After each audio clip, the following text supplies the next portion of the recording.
حاضرین گرامی، ابھی آپ امیر تنظیم اسلامی اور داعی تحریک خلافت پاکستان محترم جناب ڈاکٹر اسرار احمد صاحب کا افتتاحی خطاب سن رہے تھے۔ اب تشریف لاتے ہیں لیفٹیننٹ جنرل محترم جناب حمید گل صاحب۔ بسم اللہ الرحمن الرحیم۔ محترم جناب ڈاکٹر اسرار احمد صاحب، معزز مہمانان گرامی قدر، علماء کرام، بزرگان دین، معزز خواتین و حضرات، السلام علیکم۔ ڈاکٹر صاحب، آپ کا بہت بہت شکریہ، بہت وقت کے اوپر آپ نے یہ کانفرنس منعقد کی ہے، اور یہاں حاضری سے یہ بات واضح ہو جاتی ہے کہ لوگوں کو کس قدر دلچسپی ہے آپ کی تحریک میں، الحمدللہ۔ پاکستان کا تصور اور پاکستان کی تخلیق کا تحریک خلافت کے ساتھ بہت گہرا رابطہ ہے۔ یہ اتفاق کی بات ہے کہ میرے والد محترم پنجاب خلافت موومنٹ کے عہدیداروں میں سے ایک تھے۔ اس سے پہلے میرے دادا پردادا جو تھے وہ سید احمد بریلوی کے لشکر میں موجود تھے، جو ان کی جمعیت المجاہدین تھی۔ یہ وہ تگ و دو ہے، ایک تسلسل ہے جو چلا آ رہا ہے، ہم اسے دیکھ رہے ہیں۔ اور جیسا کہ ڈاکٹر صاحب نے فرمایا کہ انہوں نے احادیث کی صورت میں ہمیں بیان کیا کہ یہ تو ایک بشارت ہے، ایک نوید ہے جو انشاءاللہ ضرور پوری ہوگی، اور اس میں دلیل کا عنصر جو ہے وہ بہت کم ہوا کرتا ہے۔ مولانا روم نے کہا تھا کہ گرب استدلال کارے دیں بدے، فخر راضی رازدارے دیں بدے، کہ اگر استدلال دلیل سے لاجیشنز نے اگر دین کے معاملات کو چلانا ہو تو پھر تو فخر راضی جو اپنے وقت کے بہت بڑے لاجیشن تھے وہ معاملات دین کے چلائیں گے۔ تو یہ تو اپنی جگہ بات مسلمہ ہے کہ دین کے معاملات جو ہیں وہ دلیل کی بنیاد پہ نہیں بلکہ ایمان کی بنیاد پہ چلا کرتے ہیں، فیتھ۔ اور فیتھ جو ہے وہ ٹرانسینڈنٹل ہوتا ہے، یعنی ماورا ہوتا ہے، زمان و مکان سے، ہماری دلیل سے، ہمارے علم سے، ہمارے نالج سے۔ وہ تو انہوں نے بیان کر دیا، لیکن میں تو کوئی عالم دین نہیں ہوں، میں تو ایک سپاہی ہوں، لہٰذا میں سپاہیانہ انداز میں کچھ باتیں آپ سے کروں گا۔ پہلی بات تو یہ ہے کہ تحریک خلافت جب یہاں پہ ختم ہوئی تو خود مسلمانوں کے ہاتھوں ختم ہوئی، کوئی اور اس کو ختم نہیں کر سکتا تھا۔ علامہ اقبال چلا اٹھے کہ چاک کر دی ترک ناداں نے خلافت کی قبا۔ 1924 میں خلافت کو ہمارے ہی ہاتھوں ہم نے ختم کیا۔ کاش کہ آج علامتی طور پہ ہی ایک مرکز ہمارا ہوتا، ہماری مرکزیت ہوتی، تو پھر پاکستان بننے کے بعد اور جو میں واقعات آپ کو بیان کروں گا اس کے بعد جو تبدیلیاں آئی ہیں دنیا کے اندر، تو آج ہمارے ہاتھ میں کوئی بہت بڑی چیز ہوتی، اسی کو ہم بڑھا لیتے، لیکن ہمیں از سر نو آغاز کرنا پڑ رہا ہے۔ بہرحال اگر 1924 کو ہم ایک نقطۂ زوال کے طور پہ دیکھتے ہیں ملت اسلامیہ کا، تو پھر وہیں سے نشت ثانیہ ہو جاتی ہے۔ میں نے ایک جو صدی گزری ابھی حال ہی میں، اس کے جو 76 سال 1924 کے بعد کے ہیں، ان کے اندر کیا کیا واقعات رونما ہوئے، اس کی طرف آپ کی توجہ دلانا چاہتا ہوں۔ خلافت موومنٹ ختم ہوئی، اس وقت تقریباً 18 مسلم ریاستیں تھیں، آج الحمدللہ 56 مسلمان ریاستیں ہیں۔ اس وقت مسلمان جو تھے ان کی غلامی انتہا کو پہنچ چکی تھی، آج ہم آزادی کی طرف قدم بڑھا رہے ہیں۔ اس وقت جہاد نام کی کوئی چیز نہیں تھی، آج الحمدللہ جہاد 8 صدیوں کی خوابیدگی کے بعد دوبارہ بیدار ہو گیا ہے۔ اس وقت ایٹمی صلاحیت کی نام کی کوئی چیز ہمارے پاس نہیں تھی، آج اس پاکستان میں ہمارے پاس ایٹمی صلاحیت موجود ہے، اور اسرائیل جو ہے اس کی وجہ سے کانپ رہا ہے۔ یہ مسئلہ امریکہ کا نہیں ہے، یہ اسرائیل کا ہے جو پاکستان کی ایٹمی صلاحیت کو برداشت نہیں کر سکتا، جہاد کو برداشت نہیں کر سکتا۔ ان کو معلوم ہے، ان کی اپنی بشارتیں ہیں، آرمیگیڈون جس کو کہتے ہیں، کہ وہ ہونا ہے، اور اس لیے وہ اس کے اوپر نظر جمائے، اس کے لیے کام کر رہے ہیں۔ البتہ ہم ایسا کام نہیں کر رہے جیسا کہ ہونا چاہیے۔ ان 76 سالوں کے اندر آپ نے دیکھا کہ مسلمانوں کے اندر بیداری پیدا ہوئی، اور سب سے بڑی بات یہ کہ پاکستان معرض وجود میں آیا۔ ریاست مدینہ کے بعد دوسری ریاست جو اسلام کے نام پہ قائم ہوئی وہ پاکستان، اور اس کی کتنی مماثلت ہے، وہی ہجرت، وہی یہ کہ کسی جگہ کا پتہ نہیں تھا کہ زمین کہاں ہوگی، کون سا علاقہ ہوگا، وہی قسم و پرسی کا عالم، وہی اٹیک، وہی حملے۔ پاکستان بھی حملوں کی نظر کے زد میں رہا ہے اور زد میں ہے ابھی بھی، وہی صورتحال ہمیں درپیش، تقریباً وہی۔ لیکن کیا نہیں ہے ہمارے پاس؟ نظم نہیں ہے۔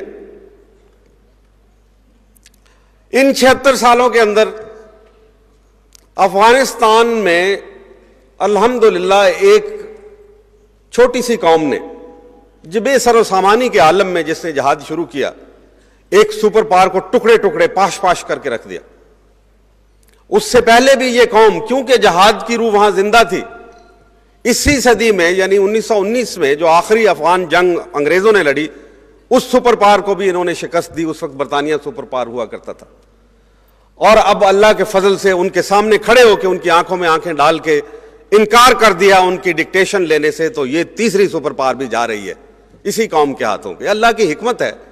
میں بعض اوقات اس پہ غور کرتا ہوں کہ تاریخ کے طالب علم، اور بالخصوص فوجی تاریخ، عسکری تاریخ کے طالب علم کے طور پہ، کہ 70% جنگیں چھوٹی قوموں نے بڑی قوموں کے خلاف جیتی ہیں۔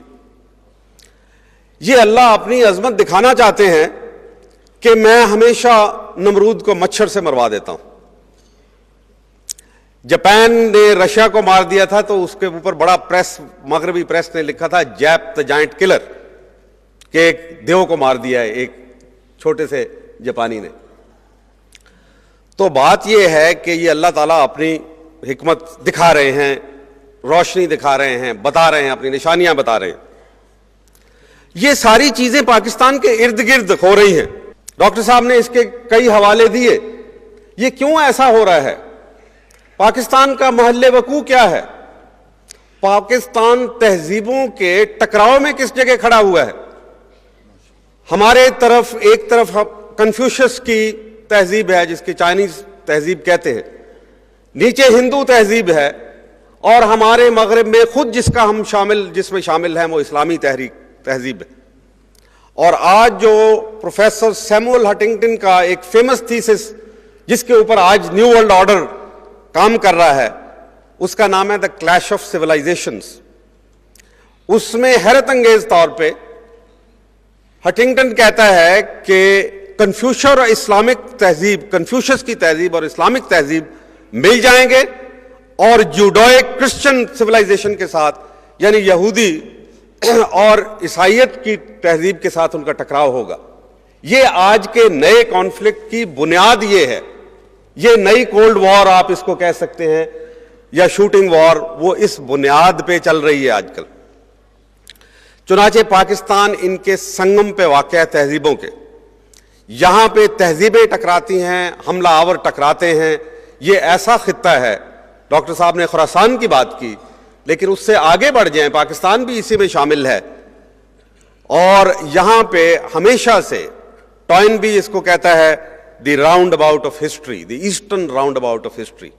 تاریخ یہاں سے ہمیشہ مڑ جاتی ہے، اور ہم نے دیکھا کہ کیسے سینٹرل ایشیا سے اٹھا ہوا ایک فتنہ روس کی شکل میں، بہت طاقتور فتنہ، وہ آیا، اور پھر کیسے یہاں پہ اللہ نے حالات پیدا کیے۔ امریکہ کی مدد کوئی نہیں تھی۔ جب افغانوں نے جہاد شروع کیا تھا تو یہاں بانسوں والا بازار سے ڈنڈے خرید کے ان کو دیے گئے تھے۔ یہ بات میں آپ کو بتانا چاہتا ہوں۔ کلہاڑیوں کے ساتھ انہوں نے جہاد شروع کیا تھا، اور پھر جب ان سے پوچھا جاتا تھا کہ یہ تمہیں سٹنگر میسائل کہاں سے ملے؟ امریکہ نے دیے، اس کے بغیر تم جیت نہیں سکتے۔ انہوں نے کہا امریکہ کون ہوتا ہے ہمیں دینے والا؟ ہم تو امریکہ کو جانتے بھی نہیں ہیں، پاکستان سے ہمیں مدد ملتی ہے اور اللہ کی طرف سے مدد آتی ہے ہمیں۔ تو پاسباں مل گئے کعبہ کو صنم خانے سے، ہے یہاں فتنہ تادار کے افسانے سے، پاسباں مل گئے کعبہ کو صنم خانے سے، جب اللہ کو منظور ہوتا ہے تو مل جاتے ہیں وہ۔ تو چنانچہ یہ جو بات ہے کہ پاکستان کیا ہے، یہ سمجھنا بہت ضروری ہے تاکہ ہم خلافت موومنٹ کی جو بات کر رہے ہیں، نفاذ خلافت کی بات کر رہے ہیں، وہ ہمارے سامنے اس کا نقشہ کلیئر ہو جائے۔ پاکستان نیوکلیئر صلاحیت رکھنے والا ملک ہے، پاکستان اسلامک ملک ہے، کنسیپچولی اسلامک ہے، اپنی تخلیق میں اسلامک ہے، اپنے آئین میں اسلامک ہے، کیونکہ اس کا پہلا جملہ قرارداد مقاصد جو شامل کرتا ہے پاکستان کا مقصد، وہ اس میں شامل کیا گیا کہ بلا شرکت غیر اللہ ہمارا حکمران ہے، حاکم اعلیٰ ہمارا اللہ ہے۔ جبکہ سیکولر جمہوریتوں کے اندر یا دوسری جگہوں پہ عوام حکمران ہوا کرتے ہیں، انگلینڈ کے عوام حکمران ہیں، انڈیا کی جمہوریت میں اس کے عوام حکمران ہیں، وہ اپنے نمائندے بھیجتے ہیں، پھر وہ قانون سازی کرتے ہیں۔ لیکن پاکستان کا حکمران اللہ سبحانہ تعالیٰ خود ہے۔ اب مسئلہ یہاں یہ پیدا ہوتا ہے کہ اگر اللہ تعالیٰ حاکم اعلیٰ ہے اور ایک عوامی حکومت ریپبلکن سسٹم میں حاکم اعلیٰ کی حیثیت کیا ہوتی ہے، اس کا فنکشن کیا ہے، کام کیا ہے حاکم اعلیٰ کا؟ حاکم اعلیٰ کا کام ہے قانون سازی، لیجسلیٹ کرنا۔ تو ہمارے سامنے سوال آتا ہے کہ کیا ہمارے حاکم اعلیٰ نے لیجسلیٹ کر دیا فار آل ٹائمز؟ تو آنسر از یس، کہ ہماری لیجسلیشن مکمل ہو چکی ہے۔ لہذا بنیادی پرابلم جو ہے وہ اللہ کی حاکمیت کو ہم قبول نہیں کر رہے، ورنہ یہ سارے مسائل حل ہو جاتے ہیں۔ آج کوئی وجہ ہی نہیں کہ ہمارے مسائل حل نہ ہو جائیں۔ اگر کہیں کہ لیجسلیشن ہماری مکمل ہو گئی ہے اور حاکم اعلیٰ کا قبول کرنے کا مطلب ہی یہی کہ لہذا ہماری کوئی اسمبلی جو ہے وہ لیجسلیٹو اسمبلی نہیں ہو سکتی، اجتہادی اسمبلی ہو سکتی ہے، اجتہاد کر سکتی ہے، اللہ کے قوانین کو نافذ کرنے کے لیے بائی لاز بنا سکتی ہے، بٹ اٹ کیناٹ لیجسلیٹ ان پاکستان۔ یہ ہے بنیادی نقطہ، اور یہی آغاز ہوگا خلافت کا اگر ہم اس کو قبول کر لیں۔ چنانچہ پاکستان اور خلافت اور اسلام لازم و مظلوم ہیں۔ پاکستان کیناٹ ایگزسٹ وداؤٹ اسلام، اور اسلام کا جو تصور ہے غلبہ اسلام کا، وہ خلافت کے بغیر وہ مکمل نہیں ہو سکتا۔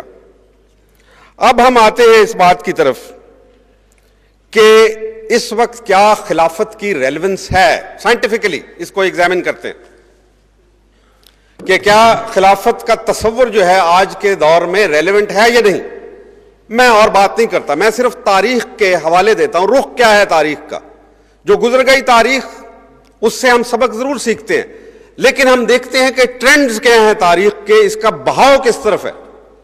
تو پہلا بہاؤ تو یہ ہے کہ جو نیرو نیشنلزم ہے، جس کی بنیاد پہ nation state, modern nation state Mars وجود میں آئی، وہ اب زوال پذیر ہے۔ یورپین یونین کیوں آ گئی؟ ان کے درمیان تو کوئی چیز کامن بھی نہیں ہے، صرف اقتصادی مفادات کامن ہے نا۔ انہوں نے یورپین یونین بنائی، اس کے بعد اکنامک یونین سے بڑھ کے انہوں نے یورپین اسمبلی بنا لی۔ ابھی نافٹا بنا امریکہ کے اندر، آسین بنا ساؤتھ ایسٹ ایشیا کے اندر، مختلف اور جگہوں پہ ایکو ہم نے بنایا، لیکن اس پہ زیادہ کام نہیں ہو رہا، وہ رکاوٹیں ڈالی جا رہی ہیں اس کے لیے۔ لہذا کرنٹ ٹرینڈ کیا ہے ہسٹری کا؟ ہسٹری کا کرنٹ ٹرینڈ یہ ہے کہ چھوٹی قومیتوں کا جو تصور ہے وہ ختم ہو رہا ہے، اس کے اندر پھیلاؤ آ رہا ہے، وسیع تر ہو رہا ہے، یعنی یہ اسلام کی طرف رخ ہو گیا اس کا۔ Movement of history is towards Islam, پہلی بات تو یہ۔ دوسری بات جو سمجھنے کی یہ ہے کہ گلوبل ریولوشن جو آیا، جس کو ہم انفارمیشن ریولوشن کہتے ہیں، اس نے دنیا کو چھوٹا کر دیا ہے، محدود کر دیا ہے۔ اس کو گلوبل ولیج کہا جاتا ہے آج کل۔ آپ یہاں بیٹھے ہوئے کسی کے ساتھ دنیا میں کمیونیکیٹ کر سکتے ہیں، ای میل کے ذریعے سے آج آپ ہر جگہ پہنچ سکتے ہیں۔ تو اگر کمیونیکیشن اس قدر وسیع اور اتنی پاورفل ہو گئی ہے تو یہ دنیا جو ہے وہ سکڑ گئی ہے۔ لیکن اس دنیا، سکڑی ہوئی دنیا کو، گلوبل ولیج کو، کون سا نظام ہوگا جو اس کو چلا سکے گا، یہاں پہ سکون اور اطمینان انسانیت کو ملے گا۔ تو اس میں ایک بات سوچنے کی یہ ہے کہ انسان انہیرنٹلی، بنیادی طور پہ، فطری طور پہ وہ سیلفش ہے۔ اسی طریقے سے گروہ سیلفش ہوتے ہیں، قومیں سیلفش ہوا کرتی ہیں، علاقائیت جو ہے وہ سیلفشنس ہے، لسانیت سیلفشنس ہے۔ تو اگر ایک کسی انسان کا، ایک کسی قوم کا، ایک کسی گروہ کا، ایک کسی علاقے کا، ایک کسی نسل کا بنایا ہوا قانون دوسری دنیا کے اوپر نافذ کیا جائے گا تو یہ بڑی ناانصافی ہوگی۔ تو نیو ورلڈ آرڈر کا جو کہ بڑا ہی مبہم ہے اس وقت، اور دنیا جان رہی ہے، وہ کہتے ہیں نیو ورلڈ آرڈر جو ہے دنیا کو، ساری دنیا کو اپنے سمیٹ میں لے لے، اپنے تسلط میں لے لے۔ لیکن نیو ورلڈ آرڈر کیا ہے؟ انہیرنٹلی سیلفش ہے، اور سیلفش آرڈر نہیں چل سکتا۔ وہ چاہے میرا بنایا ہوا، آپ کا بنایا ہوا، کسی کا، امریکہ کا ہو یا انگلینڈ کا ہو، کتنے ہی اچھے آدمی کا، کسی عالم دین کا بنایا ہو، وہ نہیں چل سکتا۔ یہ صرف ڈیوائن آرڈر ہے جو گلوبل ولیج کو چلا سکتا ہے۔ اور ڈیوائن آرڈر کا یہ مطلب ہے کہ آپ نے بالآخر وہ جو وحدانیت کا تصور ہے کہ پوری انسانیت کو ایک وحدت پیدا کیا گیا اور اس کے اوپر ایک ڈیوائن آرڈر چلے گا، تو وہ تو ہے ہی ہمارے پاس، اور کسی کے پاس ہے ہی نہیں۔ نیکسٹ بات یہ ہے کہ دنیا کے اندر جتنے نظام، مین میڈ نظام لائے آپ، سوشو اکنامک سسٹم، وہ سارے کے سارے ناکام ہو گئے۔ پہلا نظام جو تھا کیپٹلزم کا تھا، بڑا دورہ تھا اس کا، کلونیل کیپٹلزم، امپیریلزم۔ اس کے مقابلے میں مد مقابل آ گیا اشتراکیت، سوشلزم، کامنزم۔ وہ انسانیت کے لیے اچھا پیغام تھا، دنیا اس کی طرف دوڑ پڑی، ماں سوائے مسلمانوں کے جن کے پاس اپنے جوہر موجود تھا، اپنا ہیرا موجود تھا، ان کو کیا ضرورت ہے کہ وہ دوسرے چھوٹے چھوٹے پتھروں کی طرف بھاگے۔ اسلام نہیں گیا اس کی طرف۔ نکسن نے اپنی آخری کتاب سیز دا مومنٹ میں چیپٹر 5 میں اس کے اوپر بہت تفصیل سے بحث کی ہے، اور اس نے کہا ہم سب ہار گئے، کرسچن ورلڈ ہار گئی سوائے اسلام کے جو کہ سامنے ڈٹا رہا اور اس کا مقابلہ کیا، اور اس کی وجہ سے افغانستان میں روس کو شکست ہوئی، وہ پاش ہوا، اس کے ساتھ ہی اس کا نظام بھی گیا۔ لیکن اس نظام کے جانے کا یہ مطلب نہیں ہے کہ کیپٹلزم جو پہلے سے ریجیکٹڈ نظام تھا اب قابل قبول ہو گیا۔ امپیریلزم جو ہے ابھی اس کو اجازت مل گئی ہے کہ وہ جہاں جو مرضی کرے، جو کہ امریکہ کرنے کی کوشش کر رہا ہے، جو یہودی کروانے کی کوشش کر رہے ہیں اس سے۔ لہذا نظام تو دنیا میں رہا ہی کوئی نہیں، اب تو ہے ہی کچھ نہیں، نائدر سوشلزم نور کیپٹلزم نور امپیریلزم۔ لیکن کیا انسانیت کے مسائل حل ہو گئے؟ کیا انصاف مل گیا؟ کیا غربت مٹ گئی؟ کیا لوگوں کی تشفی اور تسلی ہو گئی؟ آنسر از نو۔ تو اس کا یہ مطلب ہے کہ another notion is required، ایک اور برتر نظریے کی ضرورت ہے دنیا کو، مسلمانوں کو نہیں، صرف دنیا کو ضرورت ہے اس کی، دنیا کے محروم لوگوں کو، دنیا کے پسے ہوئے لوگوں کو اس نظریے کی ضرورت ہے، اور وہ نظریہ تو ہے ہی اسلام، اس کے علاوہ تو اور ہی کوئی نہیں۔ اور اس کی پرسٹائن گلوری، اس کا اوریجنیلٹی ابھی تک موجود ہے اپنی پوری اصلی حالت کے اندر، باوجود اس کے کہ اس کو ہم نے ابھی تک پریزنٹ نہیں کیا۔ اور اس کو سنبھالنے کے لیے، بڑھانے کے لیے، اس کو نافذ کرنے کے لیے کسٹوڈین اسٹیٹ کون سی ہے of the only living ideology of the world? Pakistan is the only custodian state. Pakistan is the custodian state of the only living ideology of the world. چنانچہ نئی صدی 21st سینچری کا ڈومیننٹ نوشن کون سا ہوگا؟ کبھی ٹیکنالوجی کی بنیاد کے اوپر کوئی دور نہیں چلا۔ ٹیکنالوجی وداؤٹ موریلٹی از راسکیلٹی، یہ راسکل کا کام ہے، موریلٹی بیچ میں داخل نہ کی جائے اور ٹیکنالوجی لے آئی جائے۔ ٹیکنالوجی ظالمانہ ہوا کرتی ہے، ٹیکنالوجی بم گرا دیتی ہے ہیروشیما ناگاساکی کے اوپر، کیونکہ اس کے پیچھے موریلٹی نہیں ہوتی۔ تو موریلٹی تو صرف اب اسلام دے سکتا ہے، باقی کسی کے پاس کوئی موریلٹی نہیں۔ اور موریلٹی کو نافذ کرنا کس کا کام ہے؟ پاکستان کا، کیونکہ اس کے لیے مارد وجود میں آیا تھا۔ لہذا جو بھی اس نظریے کو لے کے آئے گا اس کو عملاً نافذ کر کے دکھائے گا، تو اس کو دو باتیں یاد کرنی چاہیے۔ ایک تو یہ کہ that country, that nation will lead the world, قیادت دنیا کی اس کے نام پہ ہوگی۔ اشتراکی روس جو تھا وہ تو زمینداروں کا ملک تھا، کسانوں کا ملک تھا، لیکن جب وہاں نظریہ آ گیا اس نے دنیا کے اندر تحریکیں بپا کرتی ہیں، حالانکہ وہ مصنوعی نظریہ تھا اور مصنوعی تحریکیں تھی.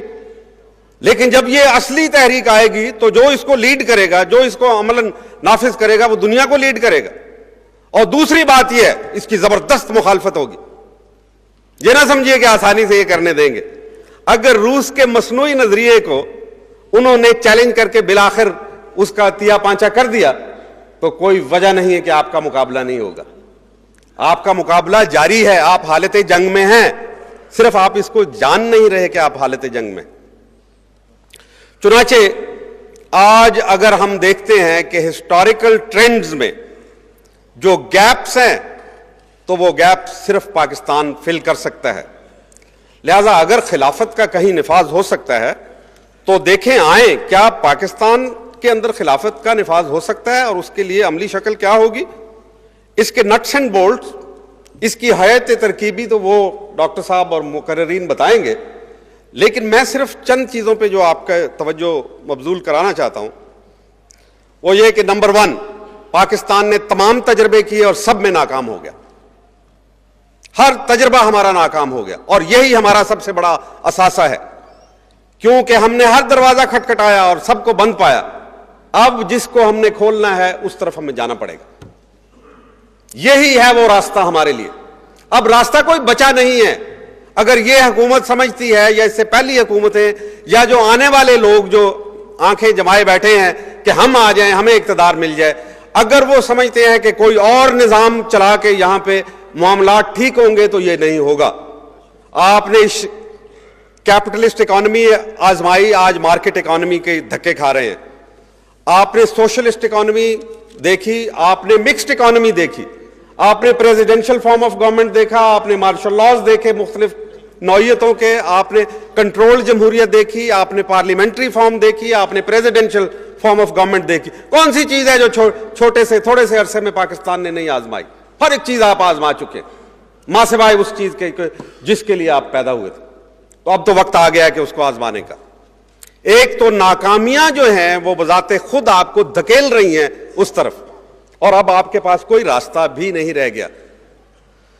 دوسری بات یہ ہے کہ اگر آپ نظام لاتے ہیں تو پھر جو مقابلہ ہوگا اس کے لیے اللہ تعالیٰ نے آپ کو مسلح کر دیا ہے.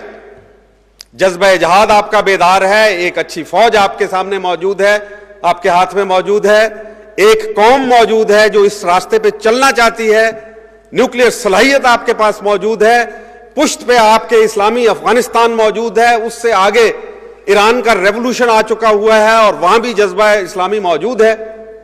کچھ اگر تھوڑی بہت آپس میں مس انڈرسٹینڈنگ ہے تو وہ بھی دور ہو جائیں گی. اور پھر دیکھیں یہاں پہ کہ آپ کے ارد گرد تحریکیں چل رہی ہیں. تو چنانچہ پاکستان کو کرنا کیا ہے؟ ساری چیزیں مکمل ہیں. ایک غلط فیصلہ ہوا 1992 اکتوبر میں، سپریم کورٹ کے 5 ججز نے ایک فیصلہ دیا کہ آئین کی تمام شقیں برابر ہیں. یہ ایک مقدمہ لے کے گئے تھے ہمارے کچھ دوست 1992 اکتوبر میں کہ قرآن و سنت کو سپریم لا قرار دیا جائے. آرٹیکل 2A جو ہے قرارداد مقاصد وہ سپیریئر ہے باقی، تاکہ دوسرے اس کے تابع ہو جائیں. تو وہ کہا گیا نہیں جناب، Anglo Saxon interpretation of law یہ ہے، کانسٹیٹیوشنل انٹرپریٹیشن، کہ تمام شقیں جو ہیں ان کی مساوی حیثیت ہے، اور یہیں پہ بیڑا غرق ہو گیا. آج آپ کے پاس وقت ہے. جنرل پرویز مشرف کو سپریم کورٹ نے اجازت دی ہے کہ وہ آئین میں ترمیم کر سکتے ہیں. یہ ترمیم وہ جو کریں گے وہ ہمارے خلاف بھی ہو سکتی ہے خدا نخواستہ، اور ہمارے حق میں بھی ہو سکتی ہے، صرف اگر وہ آرٹیکل 227 میں جہاں کہا گیا کہ قانون کیا ہوتا ہے، کہیں کہ قانون وہ ہے جو قرآن و سنت میں دیا ہوا ہے، پیریڈ. اس کے بعد سب کچھ قائم ہو جائے گا، خلافت بھی قائم ہو جائے گی. یہ ایک ایسی شفٹ ہوگی جیسے رڈر کی ایک شفٹ سے ایک جہاز اپنی منزل دوسری طرف بدل لیتا ہے، اگر صرف یہ کر لے. لیکن اس کے لیے ضروری کیا ہے کہ تمام قوم کی طرف سے اور بالخصوص علماء دین کی طرف سے اپنے تعصبات چھوڑتے ہوئے یہ ڈیمانڈ آج ان کے سامنے پیش کی جائے. اور ان کے پاس بھی کوئی راستہ نہیں ہے. عنقریب ان کو پتہ چلے گا کہ اگر ان کو قوم کی تائید اور حمایت کی ضرورت ہے، ورنہ یہ فوج بھی خدا نخواستہ اس کا شکار ہو جائے گی، کیونکہ یہ قوم جو ہے وہ کہیں ایسا نہ ہو کہ اپنی فوج کے سامنے اٹھ کھڑی ہو. یہ بہت بڑا المیہ ہوگا، ہمارا سارا کام جو ہے وہ تباہ اور ملیا میٹ ہو جائے گا. اس سے بچانے کے لیے ضروری ہے کہ آج وہ آئین کی شق نمبر 227 میں ترمیم کر کے ایک جملہ صرف کر دیں کہ Quran and Sunnah is our supreme law. That's the end of it. یہ بڑا نادر موقع ہے جناب، اس کو مس نہ کیجئے. ڈاکٹر صاحب اور آپ کے جو دیگر اصحاب موجود ہیں، پلیز، یہ بہت نادر موقع ہے. لمبی چوڑی باتوں میں نہیں جانے کی ضرورت، اور اس کے آخر میں چند باتیں جو میں کہنا چاہتا ہوں، پہلے بھی کہتا رہا ہوں، ڈاکٹر صاحب کے فورم سے بھی کہتا رہا ہوں. اتحاد قائم کریں. اگر ہماری منزل صرف اسلام آباد نہیں ہے، اسلام ہماری منزل ہے، تو پھر ہم الگ الگ راستوں پہ کیوں چل رہے ہیں؟ اگر تو منزل اسلام آباد ہے، پھر تو سمجھ میں آتی ہے کہ کئی راستے اسلام آباد کو جاتے ہیں، لیکن اسلام کو تو صرف ایک ہی راستہ جاتا ہے، پھر ہم سب چل کے مل کے کیوں نہیں چلتے اس پہ؟ دوسرا، جہاد ہم نے نہیں چھوڑنا. یہ بہت سارا زور پڑ رہا ہے جہاد کے لیے. ہماری دو چیزوں سے ان کو اب تکلیف پہنچ رہی ہے، ہمارا جہاد اور ہماری نیوکلیئر صلاحیت. تیسری چیز، نیوکلیئر صلاحیت. خدا را اگر جب بھی آپ نے نظام لگانا ہو، آپ کو ایک پاورفل ڈیٹرنٹ کی ضرورت ہے، کیونکہ اس ڈیٹرنٹ کے ذریعے سے آپ ایک ڈائیلاگ کھول سکیں گے. میری اسٹریٹجی جو میں نے ورک آؤٹ کی ہے وہ ہے ڈیفائنس، ڈیٹرنس اینڈ ڈائیلاگ. ان کے ناجائز مطالبات کو انکار کر دے، مزاحمت کریں اس کی، چاہے وہ IMF ورلڈ بینک کے ہوں، چاہے NGOs کو ہمارے اوپر نافذ کرنے کے ہوں، چاہے افغانستان کے اوپر پابندیاں لگانے کے ہوں، چاہے آج ہی کل یورپین امبیسڈرز کا بیان آیا ہوا تھا جو رپورٹیں بھیجی ہیں کہ یہاں پہ مذہبی قوتوں کے خلاف حکومت نرم رویہ ترک کر دے اور اس کے اوپر ان پہ چڑھ دوڑے، مدرسوں کے خلاف ہو یا کسی اور کے، مزاحمت کرے اس کی. یہ ناجائز مطالبات ہیں. نمبر 2، ڈیٹرنس، جہاد کی شکل میں، متحد قوم کی شکل میں اور نیوکلیئر صلاحیت کی شکل میں. یہ ہمارا ڈیٹرنٹ موجود ہونا چاہیے کہ تم اگر ہاتھ لگاؤ گے تو پھر نتائج بھی تم اس کے بھگتو گے. اور آخری بات یہ ہے کہ ہم تو ان کے ساتھ ڈائیلاگ چاہتے ہیں، مکالمہ چاہتے ہیں. یہودیت اور صہیونیت کے ساتھ، عیسائیت کے ساتھ ہمارا ٹکراؤ نہیں ہے. ہم تہذیبوں کا ٹکراؤ نہیں چاہتے، ہم تہذیبوں کا ملاپ چاہتے ہیں. اسلام ملانے والی چیز ہے، تقسیم کرنے والی چیز نہیں ہے. لہٰذا ہمارے ساتھ مکالمہ کرو، جیسا کہ اللہ تعالیٰ نے خود فرمایا، آؤ نا اس کلمے کی طرف جو ہم سب کے درمیان مشترک ہے. وآخر دعوانا ان الحمدللہ رب العالمین. یہ تھے محترم جناب جنرل حمید گل صاحب. تشریف لاتے ہیں بنگلہ دیش میں حافظ جی حضور، جن کے لیے یہ 2 اسناد کافی ہیں کہ بیت ارشاد میں حکیم الامت حضرت مولانا اشرف علی تھانوی رحمۃ اللہ تعالی علیہ ان کے خلیفہ مجاز تھے، اور بیت جہاد میں شیخ الہند حضرت مولانا محمود الحسن علیہ الرحمہ، ان کے دستے مبارک پر آپ کو جہاد کا شرف حاصل ہوا. بنگلہ دیش کی بہت بڑی تحریک حرکت الخلافہ کے امیر محترم جناب قاری احمد اللہ اشرف صاحب